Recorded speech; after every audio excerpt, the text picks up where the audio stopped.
Hello and welcome to the Anyone Can Play Guitar podcast, which gives you, the listener, a series of hints and pointers on your journey as a musical artist. providing you with interviews from those in the music industry, along with our own experiences. Ben and James shine some light on the many pitfalls and opportunities that being a musician has to offer. Last week we spoke to vocal coach Nicola Milan about breathing, placing your muscles, vocal tone and conveying emotion. This week we're up the road in Scotland at the Edinburgh Fringe Festival as we enter the world of chap hop, talking to Mr. B, the gentleman rhymer, about creating and living a persona, DIY management and tailored merchandise. A very Merry Christmas to you all and a warm festive welcome to episode 10 with me, James, and him, Ben. The first thing to say on this one is wind. Wind, yes. I will apologise for you. No. I'll apologise to you. Apologise to me for you. Yeah. I'll apologise to you, but mainly anyone who's listening to the amount of wind. The reason why is when I met... You did it outside, well, where it was windy. Well, I met Jim, Mr. B, at the Fringe in Edinburgh. He was playing the Voodoo Rooms, and we were going to do it there. So that's a room, Ben, right? Yeah, but let me finish. It's got walls, stops the wind. Well, we're going to do it there, and I thought, oh, cool, maybe it's like in a dressing room or... That would have been good, yeah. But when we got there, it was a fully opened pub, so it was even louder in there. And we walked around and thought, where could we go? And it was a nice square. We're just wandering around Edinburgh. No, we're walking from the Voodoo Rooms, which is just around the corner from St James's Square. But it was a very nice day. It was very sunny, and the wind wasn't that bad. There's a few times the wind came in. This is just how it goes. But Mr. B was happy with that, and we were having just a chat at the Fringe, just outside. It was great. Sunny day. You don't get many sunny days in Edinburgh. Planning. That's what we spoke about on this podcast so far. Planning. Granted, but I still think there was some good content to come up. Well, that's it. As much as I've complained at you a lot, there are just a couple of bits. Yeah. The majority of the episode is fine. So it gives a nice little ambience in the background as well, and the people going past and all that. The little background sort of stuff's not too bad. It was quite nice because Mr. B, the gentleman rhymer who we're talking to, is kind of like this DIY, do everything yourself, finding just different ways to do things, using all your different resources and to earn a living. And the Fringe is like that as well, for loads of people, artists around, and he's made finding for it, space. really, isn't he? Yeah, it's. But I mean, this is a great episode for someone who's, well, for lots of people, but for any sort of solo artist who's looking for their own sort of niche. I mean, he's sort of nailed it.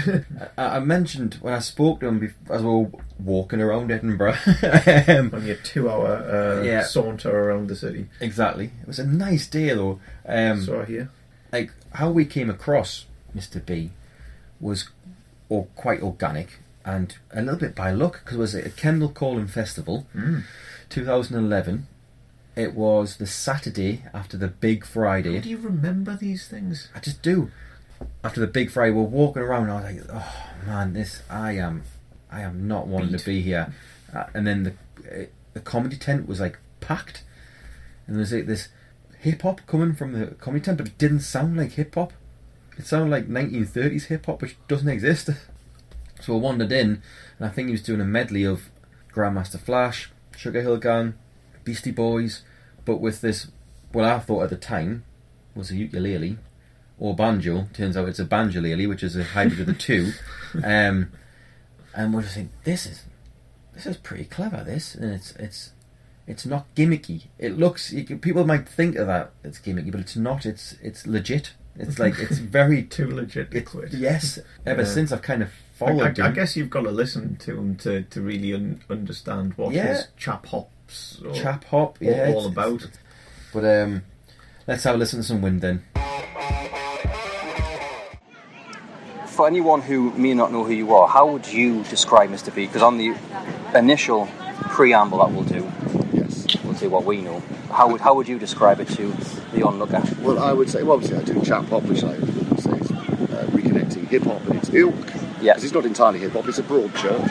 Yeah. But it's ilk with manners, the Queen's English, things like that. That tends to be the stock intro I tend to do at shows. But I would sort of say, say Grandmaster Flash, De La Soul, George Formby and Noel Coward sort of got drunk together in a bar somewhere and decided to form a band, this is what it would sound like. That's a pretty good explanation. Yeah. So before this, you were in a band yourself. I was. Yep. So when you came, numerous bands. Yeah. So when you came to Mr. B, yes. How did it start? Because I'm thinking of our listeners who might have an act, so to speak. I know this is a way of life, so to speak, as well for yourself. Yes. But obviously, it's something to sell, isn't it? Yes. So, like, how did it start? It was. I think it was something I'd probably had in the back of my mind for a long time. It was sort of a culmination of everything I'd done in the past, because I'd been in this band, sort of hip-hop band, but I'd also, at the same time as that, in the 90s, I was in a little band called the Schooner Boys, right, who was sort of a dandy punk band, but I didn't really write any of the material of that, but it was just something that slightly inspired me. Then I was in a sort of Banjalele covers band, which sort of disbanded in the mid-noughties, and I just sort of thought, I'm going to bring the whole thing together and see what happens. So then the whole thing effectively, I kind of announced it, I think I was probably in the pub, right, with some friends, and I had a few drinks and said, right, I'm doing this thing, and the whole thing came to fully formed. It was like, it's Mr. B the Gentleman Rhino, it's going to be called Chat Hop, and my original intention was to do the whole thing from a Chesterfield armchair. Okay. But then I realised that playing the banjolele in an armchair is tricky. Yeah. Because your elbows are up there, so it's plus it's a massive prop as well, isn't it? It is a large prop to have to take everywhere. So I just thought, okay, let's do it standing up.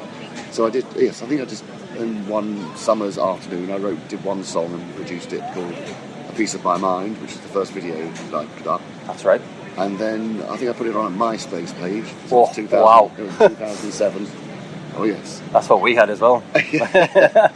And someone got in touch with me and said, "Oh, I'm putting a little festival on. Can you come and do a set?"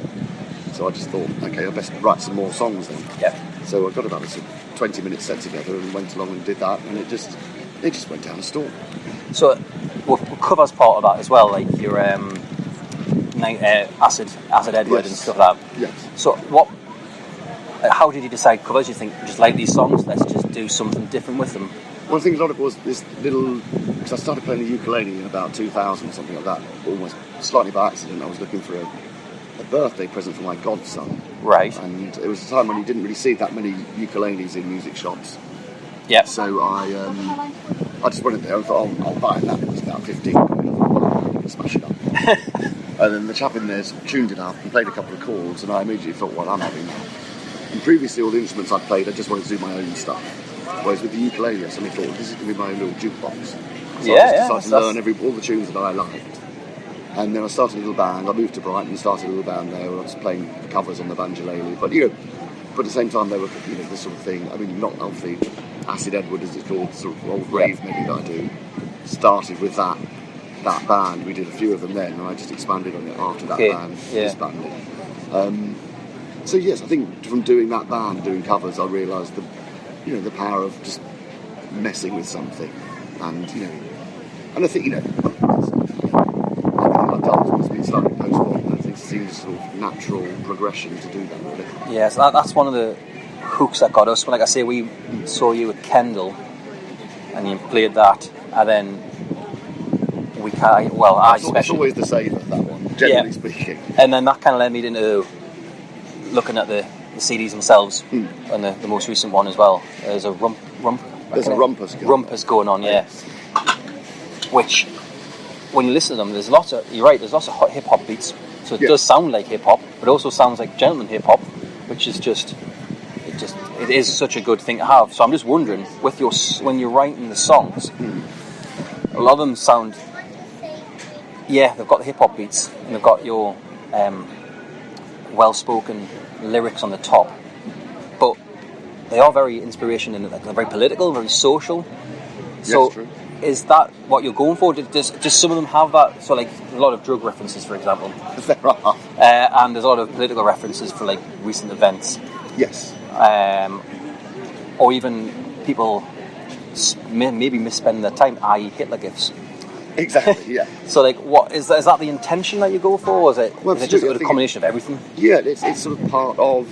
I mean, I've never been one for writing sort of love songs and things like that. Right. I think that's sort of done. Pretty much all that's been said, and you can just do another love song, someone else's if you want. But there's always things... I mean, even my old band as well, a lot of people I'm staying with here actually said I always still listen to it sometimes because we just love all the references, because they're all just take us back to that era. Yeah. I like things to be quite zeitgeisty, as it were. Mm-hmm. I like things to be a little time capsule. I'm not necessarily that bothered about writing timeless songs about universal themes necessarily. I quite like to get into the nitty-gritty of it. But also I find with things like the drug references and the references to things like more kissing in porn, please, we're British and things like that. I think it's playing with that sort of terribly, awfully nice English archetype.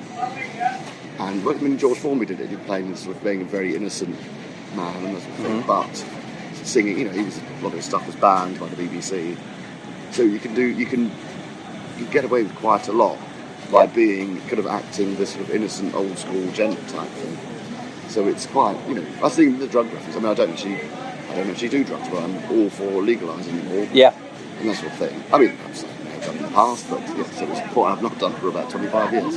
But yes, I'm all for legalising it because it seems ridiculous not to be, and that's why there's a song, "Sell Drugs in a Proper Manner."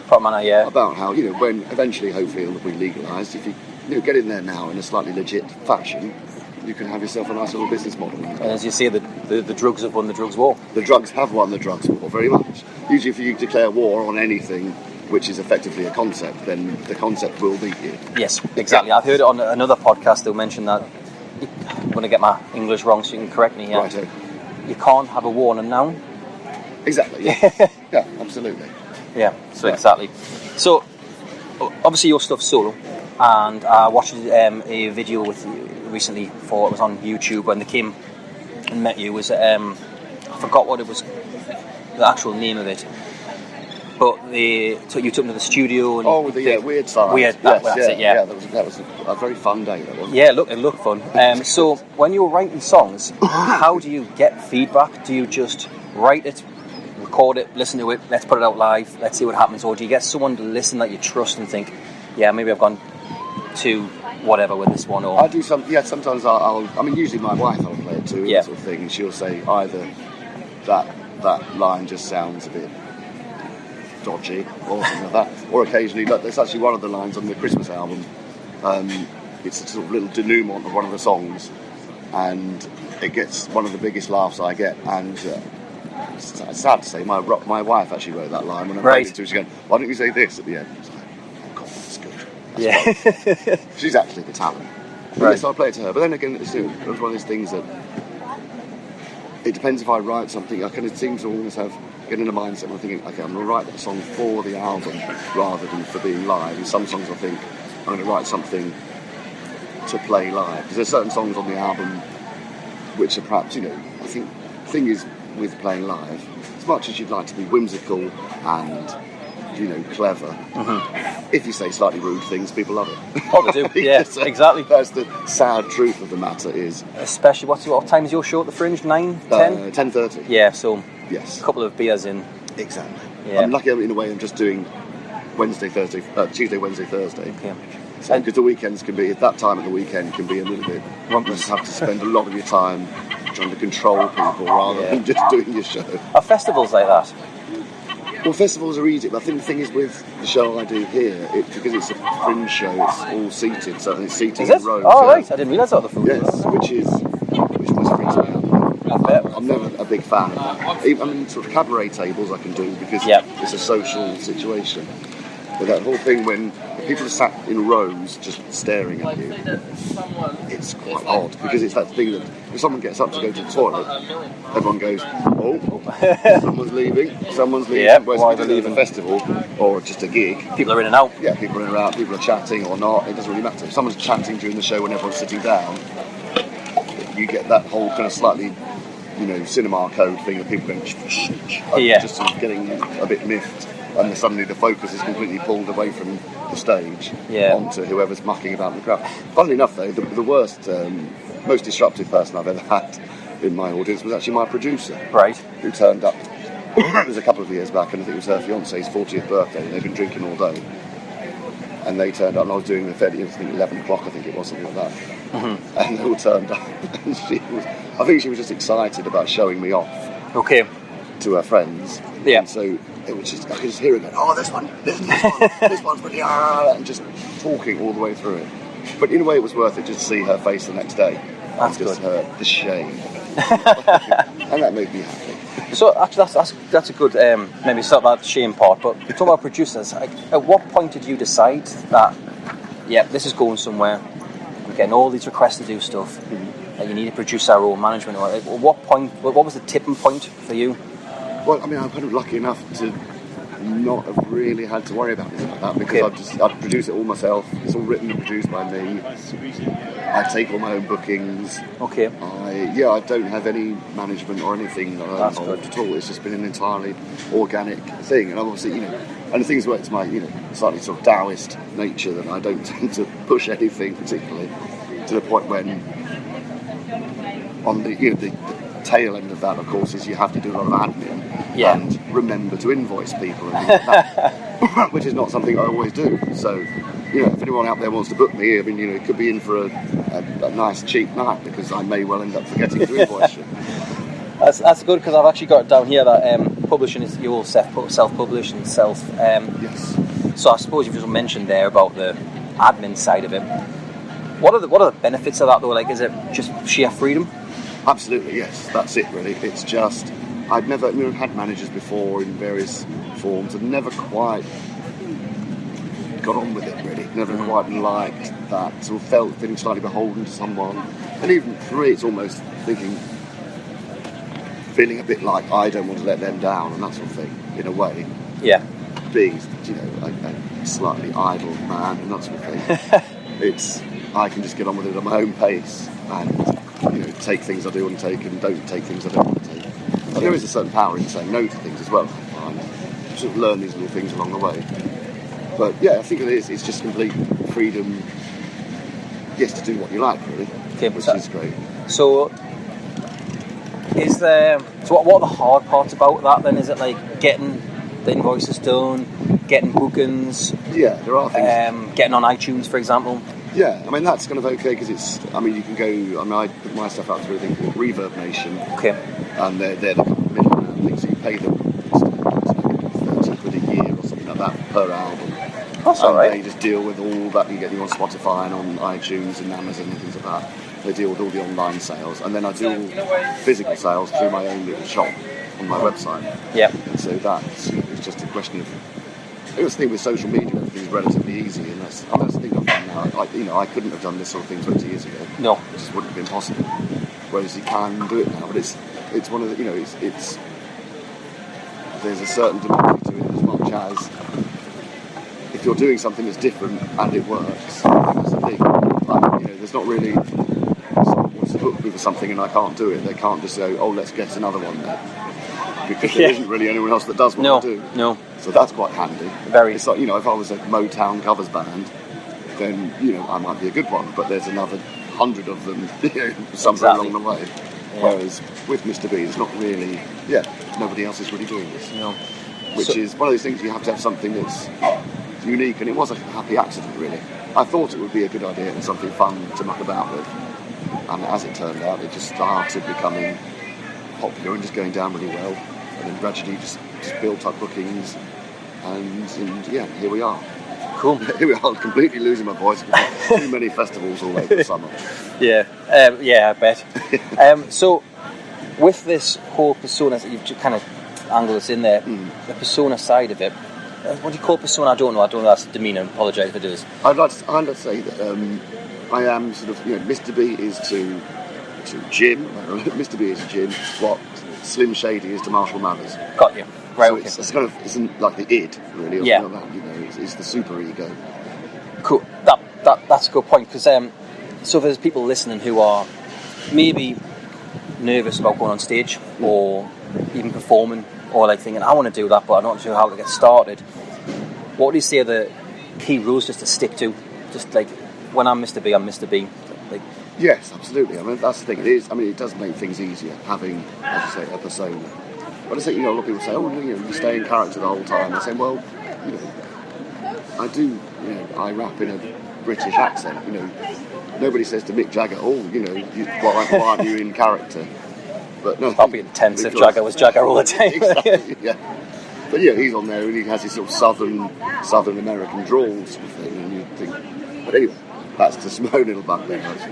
But yes, I mean, it's nice to do things as a persona, as it were.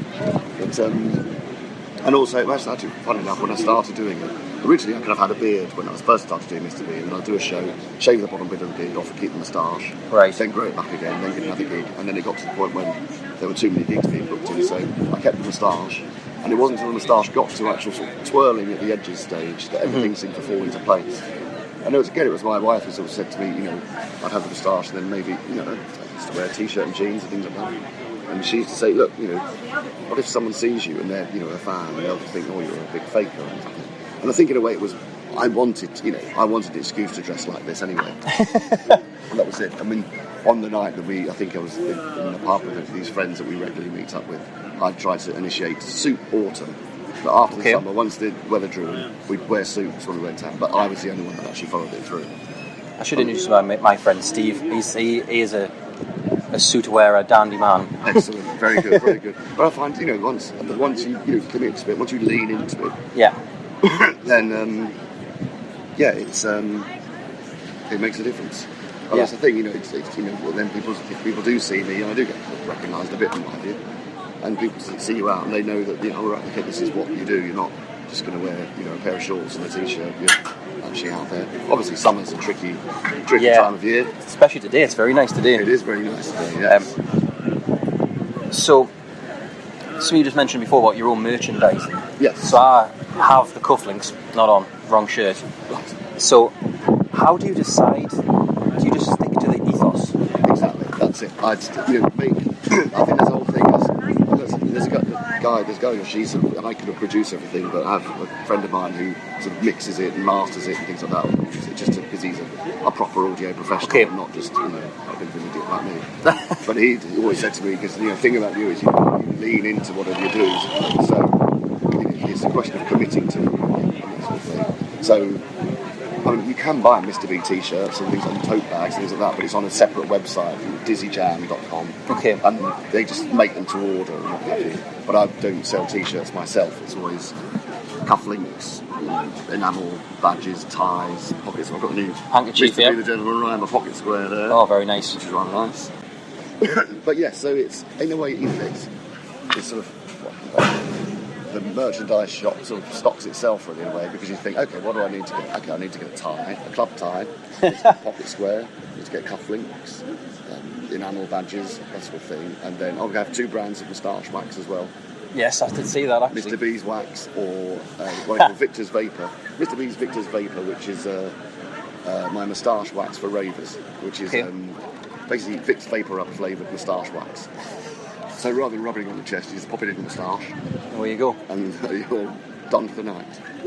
So yes, it's one of those things that if you have something done, obviously I'm kind of lucky enough to have accidentally fallen into this thing, this whole little world that I've kind of, of my own little creation in a way. Mm-hmm. And, and it's quite funny because you get lots of the chappy people and what have you who suddenly get very, hang on, why are you wearing Adidas trainers? And you have to say, well, shell toes are the brogues of hip hop.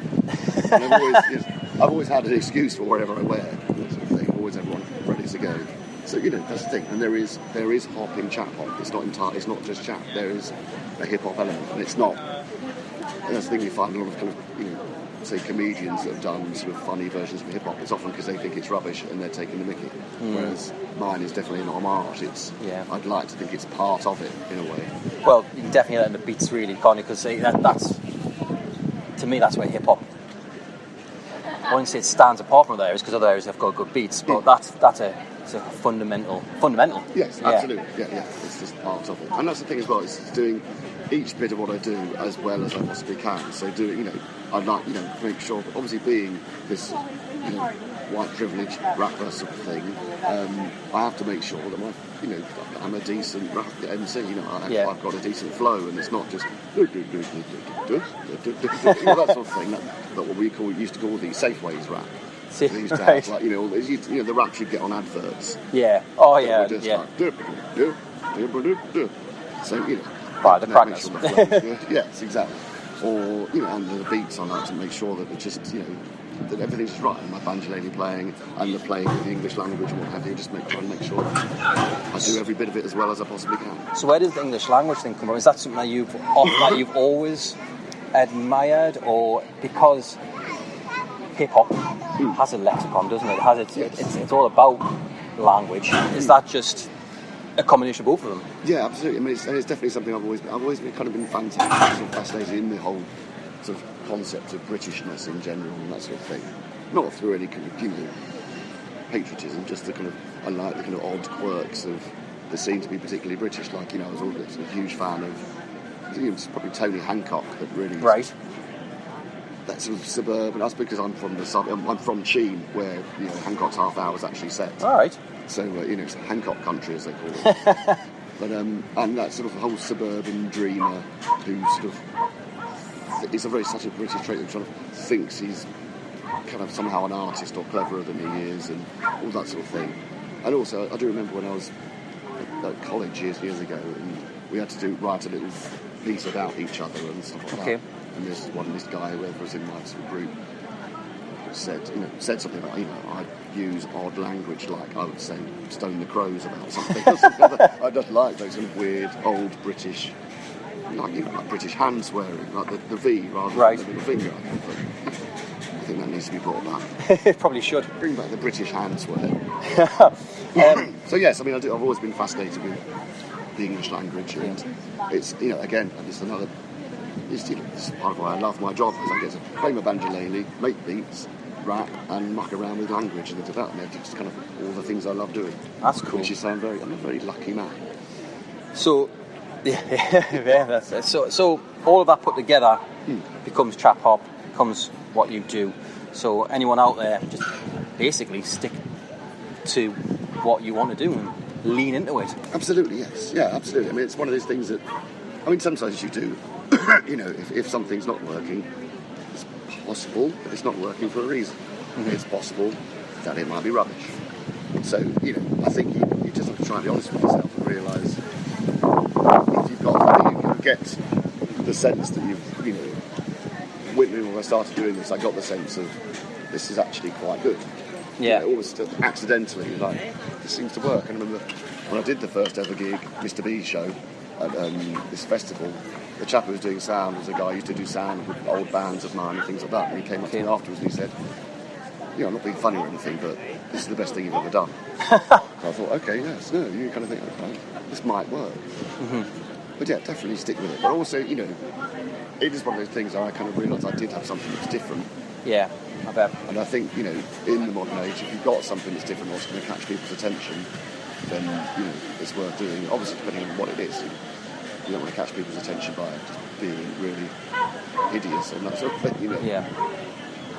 Cool. Yeah, so it just seems it was a happy accident really, more than anything. Oh, one that works. Yes, but also, obviously, that's the thing, if what you're doing is what you love doing, then obviously keep doing it. Yeah, no matter what it is. Yeah, what people say, because as long as it's not hurting anyone. Yeah, exactly. It's, you should just do it. And if it happens to be successful, then it's great. It's probably doing it as a hobby anyway, because sometimes if you're doing things full time, that makes them become a job sometimes, Yeah. So it's good to just, if you enjoy doing it. That's with me, I'm still, even though my voice is a bit destroyed and I'm rather tired and things like that, I wouldn't change any of it for the world, really. That's cool.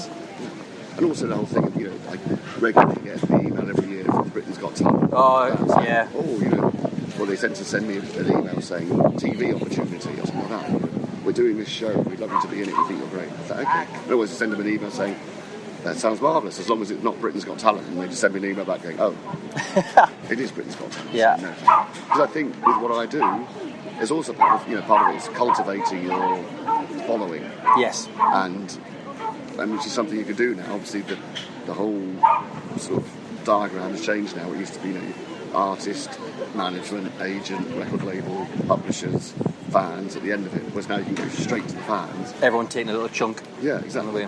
But it does make things different. So people want a bit more of you in a way. It's like I think it's on this, the whole Patreon thing. Yeah. Whereas people want the kind of behind the scenes thing, or to feel they're part of an inner circle.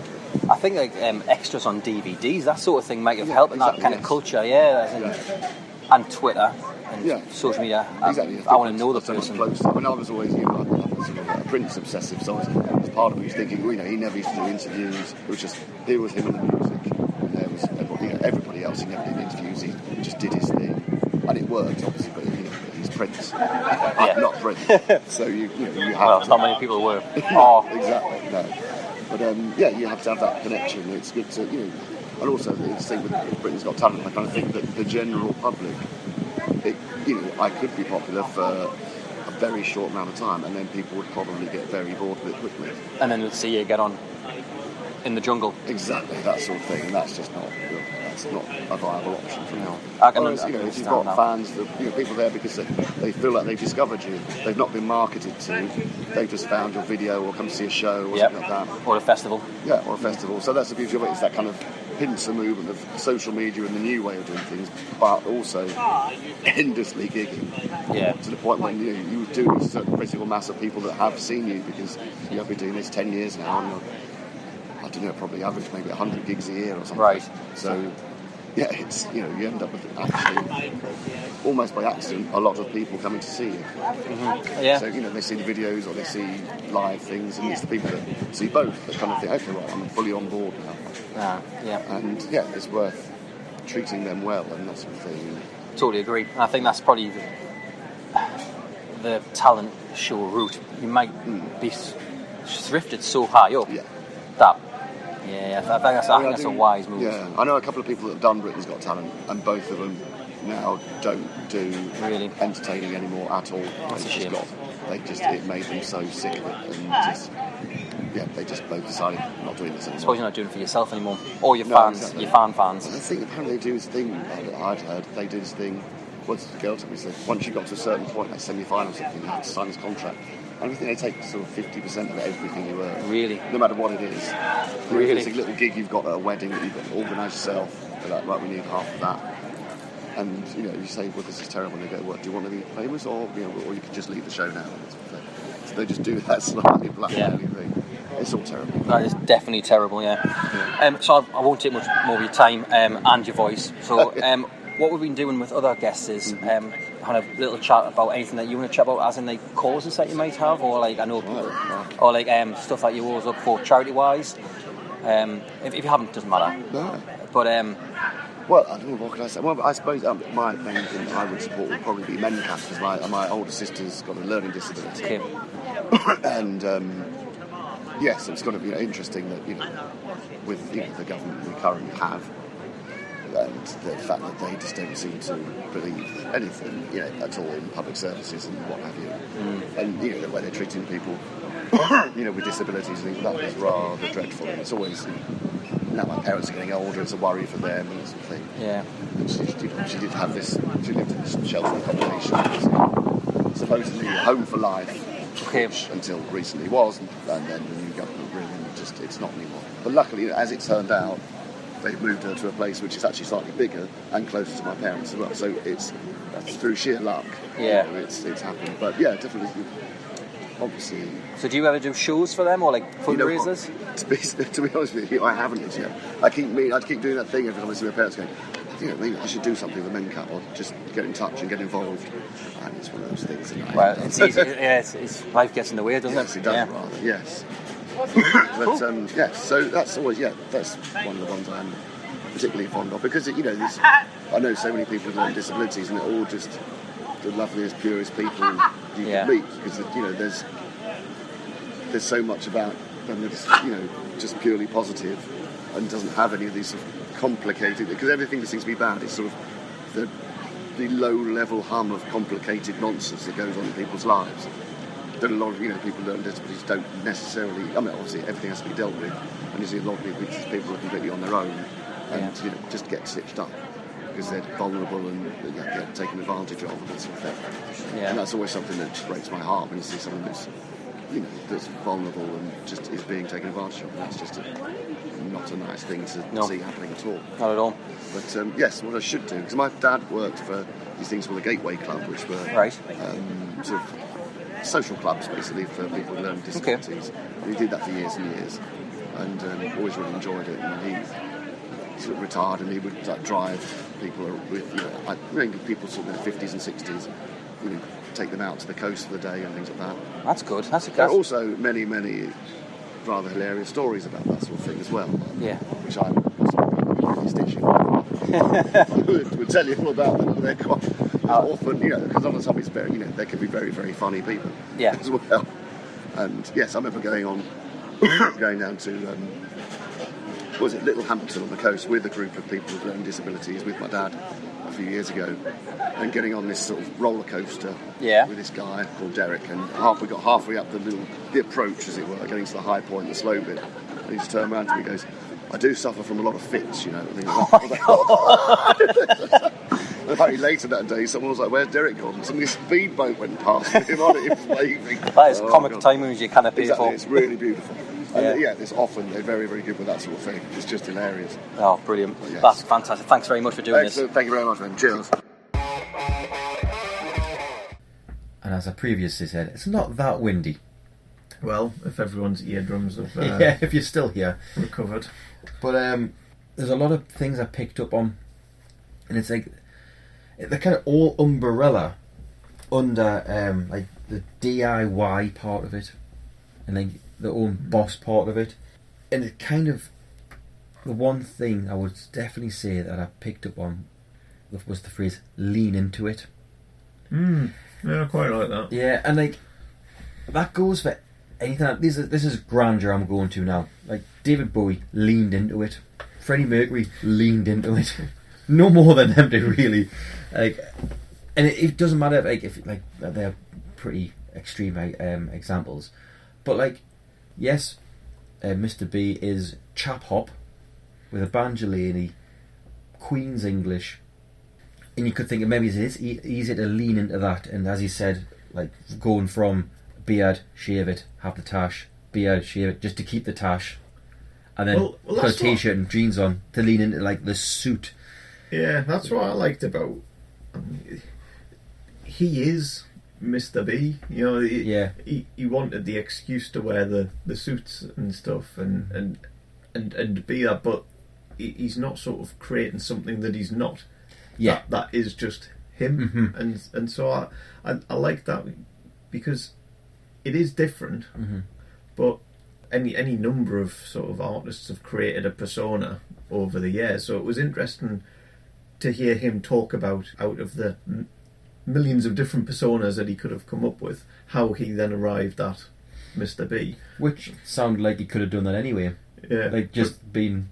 But Jim. That's it. Yeah. Yeah. I think that's good as well, because I think that works. This is kind of, I'm jumping around a little bit here because I want to move on to this later. But if, let's say, Mr. B was a gimmick, and it's like some kind of laugh at thing, which again I want to speak about later, your fans go up and they come back down. Whereas if you could dismiss it as being like, oh, that's a gimmicky, but then you listen to it and go, actually, that's very clever. That's like talking about culture or crime or political, and then you kind of get, I want to listen to another one. You want to listen to one, and it kind of like builds your fandom up, and it builds the group of fans up who are invested in it, rather than going, haha, that's a funny little song about 90s dance hits merged together. A little bit of invested. So it is a bit of a leap of faith for him to try and think, someone has to pay a bit of time and invest in us. But that's a great thing. Like, he's got the music that'll draw someone in, but then potentially the lyrical or the layered content that sits below that, that'll keep people with him. There's lots of reasons to want to be a fan of Mr. B. Yeah, definitely, and it's very accessible as well because of that DIY part of it. There's lots of gigs, they're quite intimate gigs, and he's got the package, hasn't he? Like, whether it's the visual of looking at him, or the music or the just the ethos, the way of life. You know. It's no, I like it. Yeah, that's the thing, and so like the festival period or the fringe period is probably, as we mentioned, the busiest part, and that kind of fits in with the word of mouth aspect of it, and getting that little gig at a festival from his MySpace page, then lead on to other gigs, and then becoming like a full-time job. Yeah, but the fringe didn't pay particularly well, from what you were saying. The fringe is a strange one. Yeah, I think it can work for people and not work for people. It's almost one of those I've played the fringe sort of thing. Yeah, you know, it's one for the CV maybe, rather than. From what I know about it, if you have a successful fringe, you might break even by the time you've paid for your food and paid for your digs and that, because the prices in Edinburgh go through the roof.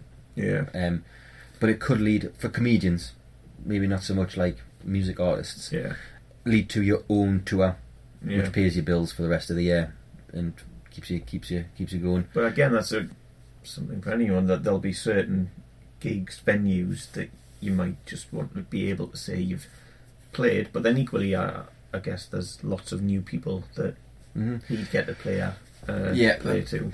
If you do a full fringe run, let's say that a few times, and you're doing free fringe, for example, which is the audience pay if they wish to pay on the way out. Fringe is like 30 nights, something like that. You could play to a lot of people. You might not break even. How long was he there for? Only 3 nights. Right. But normally he does a good run. I do see that when the fringe comes around, I do see he's playing. I'm sure he does at least 5 nights a week every week for the 4 weeks. Whereas this was just a quick look at the fringe again. I think it's an easy one for him to do. Knows the Voodoo Rooms quite well. He plays it every year. Knows the people well. Somewhere to stay. Yeah. Earn a couple of quid. Maybe get a couple more ticket sales on other shows. It's just keep him busy, isn't it? Really. So that whole word of mouth festival. His posters always look cool as well. It's kind of like, who's this person who looks like he's doing a hip hop sign, but he's got a waistcoat and tweed on, and it's kind of like it draws you in. And it definitely won't be for everyone. But that's the great thing about festivals, isn't it? I mean, that's how we first saw him. We were at a festival. We weren't expecting to go and see Mr. B, but we did. And subsequently followed him. I do have Mr. B cufflinks, you know. Nice. Yeah. Well, there's a whilst you've mentioned it, the whole merchandising bit, right? So I was thinking about this afterwards, because if you go on his website, whether it's cufflinks or moustache wax or hankies, pocket squares. Pocket squares. Get it right. But it's very specific to him, his image, his brand. And I thought, you know what? I don't see enough of that. Bands will have a T-shirt, posters, and like there's sort of standard merch that you'll tend to get for bands or music artists. And don't get us wrong, I'm sure there's bands. There probably will be, but as a general statement, if I go to any gig and I go to the merchandising store, badges are something's popular as well. Yeah, that there'll be certain items which you can almost guarantee will be there. Whereas if you go to his, there's a lot of things which you're I've not seen that. Subtle. Yeah. So I think there's something in that. There must be something in just having sort of more, well, not random in the sense of non-standard that you'd normally, as a punter, would normally come across, but but in keeping with. If you think of just the cufflinks, so if you're not going to go to many gigs and come away with some cufflinks, are you? No, but if you think about Mark buying them for me, you think what's a bit different? Because when we wear shirts for work, that sometimes need cufflinks. Mr. B's like dandy, jaunty, smart ethos. He's got Mr. B cufflinks, and they're nice. They're not. They're just like very nice. It's like a silhouette with Mr. B the Gentleman Rhymer on, and they fit his ethos. They're subtle for my things, but it's just kind of little bit of there's a little bit, not like outrageous T-shirt that you wear at work or what have you. So it's clever. I think a little bit of thought. I mean, I mentioned that phrase a lot. A little bit of thought and a little bit of work. Well, this is a repeated thing in the sort of episodes we've done so far, isn't it? give it a whatever it is you're doing, give it a bit of thought. And it's not and it's one of those things where you think, right, in a band, let's just do t-shirts. Definitely do t-shirts. There's still a place for t-shirts. Don't get us wrong. Because they'll generate money. Actually, I tell you one thing I did buy once: a Beautiful South tea towel. Mm-hmm. And for the same reason of those cufflinks. How often did you use it? I gave it to my mum because she collects tea towels. She collects tea towels. Yeah, like from holidays and stuff. People collect fridge magnets. She collects tea towels like Mallorca and what have you. Oh, right. So I had a Beautiful South one. I don't know that. Probably not. Beautiful South one, and because she likes Paul Heaton, so it and that totally fits because it's like. You should keep them in a drawer. Mm-hmm. A tea towel drawer. It's got many. It's not a very good collection, to be fair. Like, probably, I bet that was in the bin now. But it's just a tiny bit of thought, and it doesn't have to be gimmicky. It just has to be a little bit different. Because I think I've also bought once some Stereophonics rock, as in the suite. I remember you doing that. But like, it's Stereophonics rock. It's like that's when people used to say things rocked back in the late 90s, early yeah. So it's probably off now. But again, it's just a little bit different. That was probably a bad example because it's a ridiculous thing to buy. Because what am I going to do with some Stereophonics rock? I'm going to keep it because it's like, whoa, it's different. But now I've got this rock that's just like taking up space. Yeah, you'd probably eat it. Yeah. Whereas the cufflinks have a function, tea towel has a function, so a function and quirky. Well, not if it's in the bloody drawer. Well, yeah, with the rest of the collection. Well, it will get used. Yeah, I might ask her next time I see her about that tea towel. But the whole point is, think about the merch, and it doesn't matter if you're not getting a massive markup on it, i.e., making 50p an item, or what. Well, I don't know. It doesn't really. I mean, as we're coming to find out, you're not necessarily going to be making a load of money from the gigs. True. Necessarily. Merchandising could be one of your biggest revenue streams. I mean that for like the quirkier items. T-shirts, you're going to make a fortune in your T-shirts, hopefully. But if you can get a massive markup on cufflinks, then why not? But also think about stuff that's accessible to get home. If you're playing clubs or what have you, and you've got like a nice mug, that's going to get broken. There's a good point. You're not necessarily going to have an online store on day one. Yeah. I mean, I'm sure you could do, but a lot of bands, if you've done some prep, a lot of artists won't. So that's a good point. I mean, we used to have a big box with T-shirts, T-shirts, and things in, and I mean, it's just another thing to carry, another thing to go in the van, and I think, as I mentioned earlier, about what I got from Mr. B was the DIY side of it, and there's two things I want to mention. So, the whole booking the festivals yourself, doing the merch yourself, doing fringe yourself, getting that word of mouth is all very self DIY, cutting out a lot of middlemen, doing your own bookings. It gives you a lot of flexibility in what you do. It does make you very busy. Yeah, well, it comes back, when we're talking to Roddy, and he'd cut out as many middlemen as he could, but I don't know whether he has the same merchandising, sort of range, and whether he does that himself still. Idlewild beard wax. I can't imagine that they'll have that. No, I don't think they will. But maybe that's something they still outsource to whoever to do for them. But then it comes back to skill set. If like Mr. B's got great ideas, or he's got people that he knows that can produce whatever, or and it's something that he's comfortable doing himself, then great. Why not? Yeah. But the other part of that was as well of not following up on your invoices. A little bit of, again, that it comes down to the make sure you get your money. That's the organisation side of things, isn't it? Yeah. So let's book him next week and hope he never invoices. But like, it's something to think about. Especially you've got to do it. You've got a load of admin really on your hands if you're doing it all yourself. And if you're in festival time, so if Mr. B's going from the Fringe, and then maybe he's going to Bestival, which he sometimes plays, and then Kendall Collins in there. If you're on the road for ages, then if you're on the road from, let's say, when's admin time? Isle of Wight is the start of June, and that's normally the start of the festival. So you say June, July, Fringe in August, September there's a couple kicking about. 16, It's 17 being weeks. disciplined, isn't it? I mean, you're not going to be playing a gig every night. You could be. You could be, but every weekend there's always a festival somewhere in the country. Yeah. So many of them now. Oh, So random Tuesday set aside to doing it all, but you've got to do it. You know? Yeah. Otherwise, you ain't getting paid. exactly. So it's a very key thing, and that even goes for when we first started out. It's another learning curve about going to a promoter, have someone who's been there a while, can grease the way out of anything. Going, no, you owe us that £30. I'll give you next time you play for us. No, it's £30 or £100. Yeah, or whatever the amount might be. You know, it It's all a adds principle up. thing. Yeah. And it's it's how much you paid. Making sure it's just it's just a 17-year-old or like there'll be some unscrupulous promoters who think, I can make up some story that makes a thing. I don't have to get away with paying them. Or They're a touring band. I've got to pay them. I booked them in.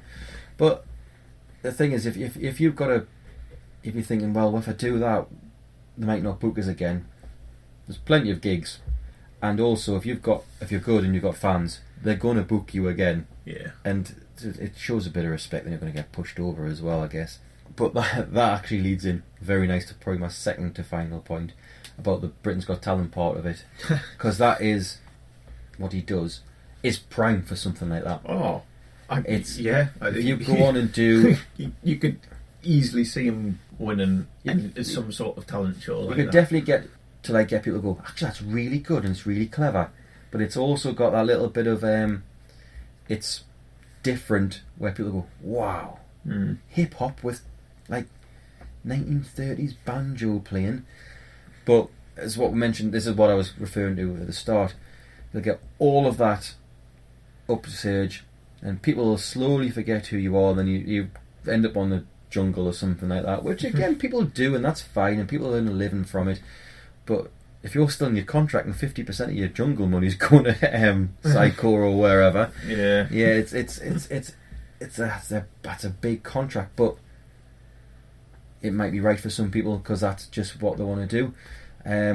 Personally, I would probably not back that, and I'm glad he doesn't as well. He's got a stronger fan base because of it. Yeah, maybe he might make a bit more money in the short term. Maybe. That's depending if he wins it or not. But then again, at the back end, your career might only last 5 years, where he's probably got a career of 15 to 20 with this. If not more. Yeah.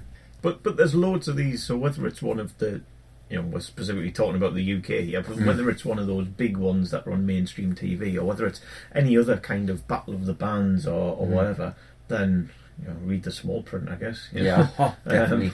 Get to the final of it and you get this, that and the other, but then the T's and C's kick in and there's all sorts of small print that you hadn't necessarily realised in round one when they own your performances for TV and stuff like that. I've heard that before, and there'll be all sorts of conditions. Again, just having a little bit of reading. But sometimes the excitement gets you. You're in it, and before you know it, you've won your heat. Well, another thing, if you're busy, which chances are you will be, and you just see something, right, I can either quickly just fill in the application form or whatever it might be and sign up to whatever the competition might be, or you can spend a load of time researching it, find people who've been on previous years, read through a massive amount of small print or whatever. There's an incentive to just crack on and do it, because if you spent too much time planning everything, you'd probably never get anything done. Nothing ventured and all that sort of stuff. Well, exactly. Sometimes you just need to crack on and do it. But there's a balance in there. Yeah, cool. Last thing as well I picked up on was just the bit about good causes and charity. Mencap, very personal to him. And a great story. I was not expecting that, and I felt a little bit harsh laughing, but it was meant to be funny. Yeah. No one got hurt, Definitely. and it wasn't laughing at the person. It was just that's a funny situation. It was a great story. Yeah. But again, we'll put links in the show notes for Mencap. Again, another great charity, and Mr. B and many others will be more than happy for anyone to spare anything they can to support those guys. Cool. Toodle Pipple Chop. Charles. So next week we head to Philadelphia in the US of A to speak to singer-songwriter Joy Ike about promoting yourself and just how much to share, and then we start the conversation about what exactly are house concerts. We've reached the end of this week's episode of Anyone Can Play Guitar podcast. Big thank you for tuning in, and remember to stop by iTunes or wherever you get your podcasts from and subscribe so that you never miss an episode. While you're there, it would be amazing if you could leave a rating and a review. All the show notes can be found at www.acpgmusic.com, and if you want to get in touch, email us your questions, any feedback and any suggestions to info@acpgmusic.com. That's it for now. Keep supporting upcoming artists, and we'll catch you next time.